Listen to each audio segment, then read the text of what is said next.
This is Isonem A4. Isonem A4 is a one-component polymer-based filler. Isonem A4 can be used in filling cracks before painting. It can also be used in filling cracks or repairing holes on wall surfaces, and you can also use this product in filling joints in between tiles.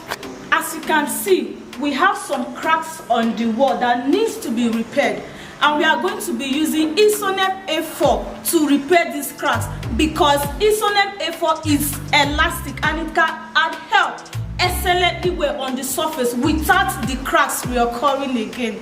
This product is ready to use. All you need to do is to mix the product for 2 minutes so that all the components can come together. As you can see, this product has already been mixed and ready for application.